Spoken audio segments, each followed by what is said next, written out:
Hey, how's it going? Going to talk a little bit about some of the duct work I just completed.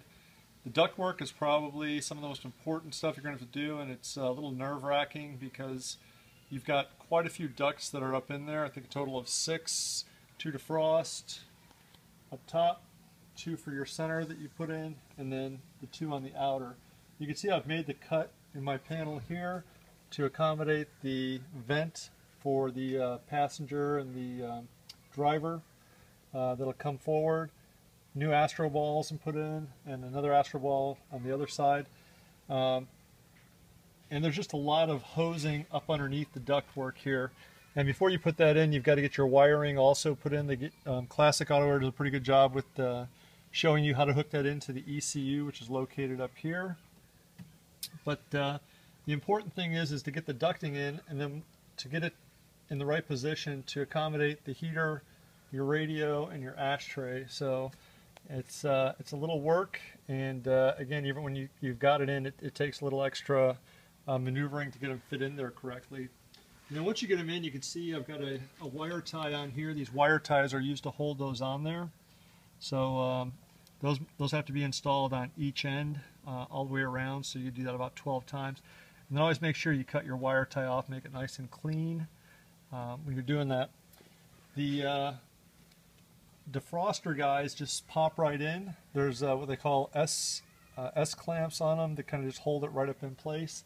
So those are pushed up on each side. And again, we put the new astro balls in here and here, and we've got this hooked up. So that's basically what we got after on the inside. Plenty of good stuff going on. I've got to hook a couple of ground wires up now, and I'll run the ECU.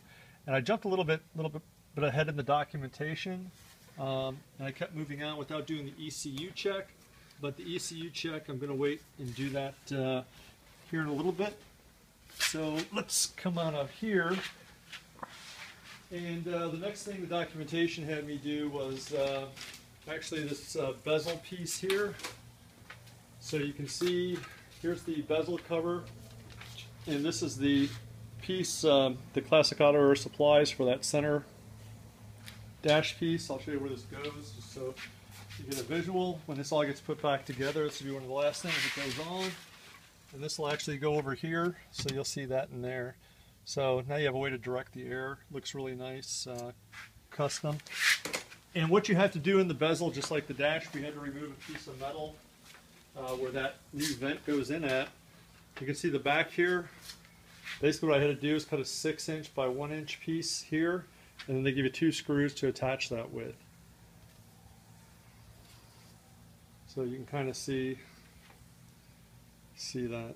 So that took probably about 30 minutes to measure that out. I used a Dremel and cut that with a Dremel. So once that was complete, I moved on to the installation. Actually, I mocked up and did not know if never had AC in this car, so I know that the pulley for the compressor was going to line up to the pulley that I do have down there for AC, and did not know if the belt, if I bought a correct 68 Pontiac 400 AC belt, if it would fit or not. So I had to mock this up because I thought I may have to order a belt, and I didn't want to be out for parts being ordered. So I basically took a piece of string, ran it down and around, and got the measurements. And it turns out that it should accommodate a Pontiac 400 belt. I was lucky AutoZone had one in stock. If you need one, I'll show you the part here.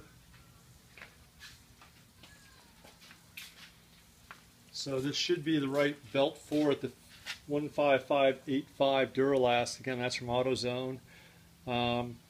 So it's a 58, basically this is 58.5 inches from end to end if you cut it open. So that should fit, that should work. Very important. We're going to need that hooked up when we kick this thing up, hopefully tomorrow night.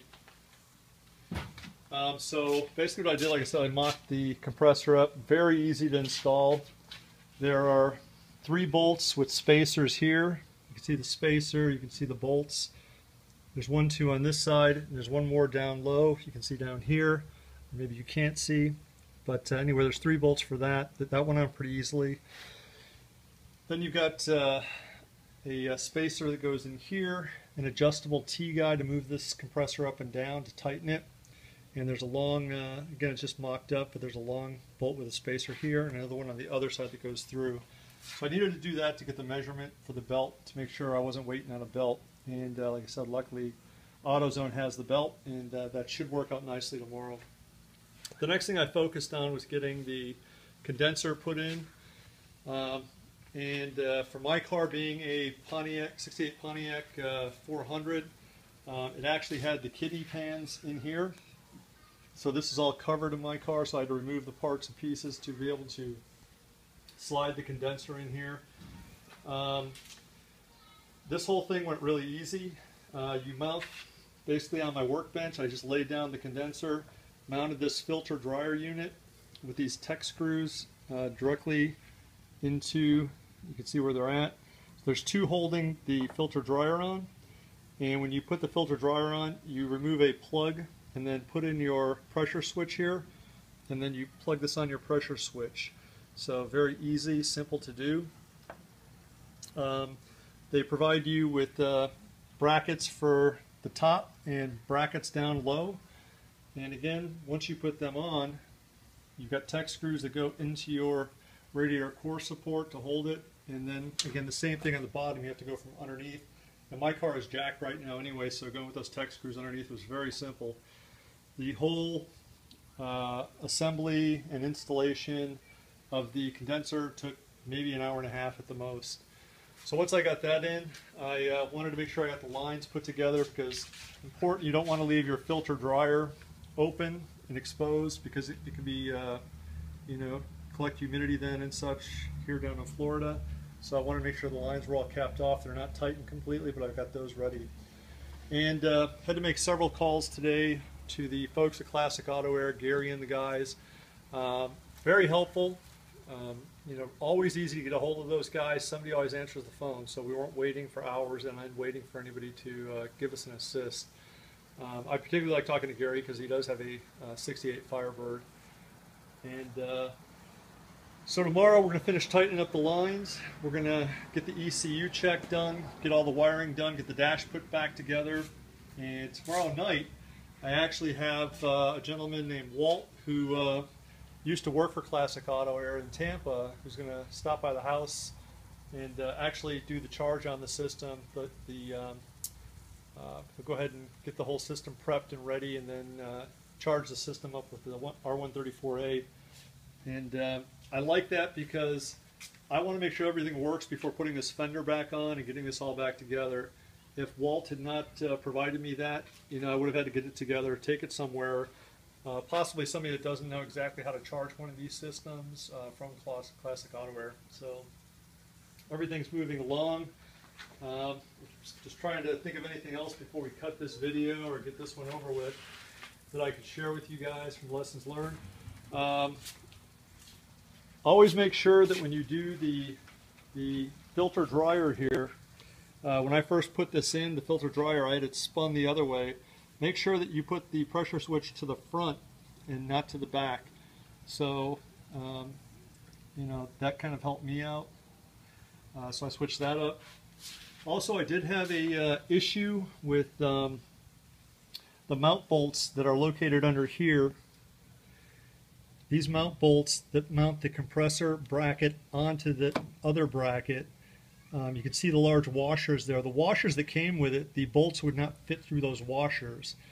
So, you know, do a parts check and make sure that your bolts fit through your flat washers, because I could not get those to fit through. And, you know, I could have drilled them, but luckily I had some bigger washers that I was able to use for that. Other than that, it's a pretty straight fit. I'm probably going to relocate my horns, so I have more airflow across the condenser and radiator. So I'll probably, those horns, I think, pretty sure originally went there. Thinking about putting them off here on these walls on each side. Again, to allow more airflow across the condenser and radiator. May not be a big deal, but just provides more airflow. All right, so we'll do another one of these videos tomorrow, or just follow up. And we'll see you then. Later.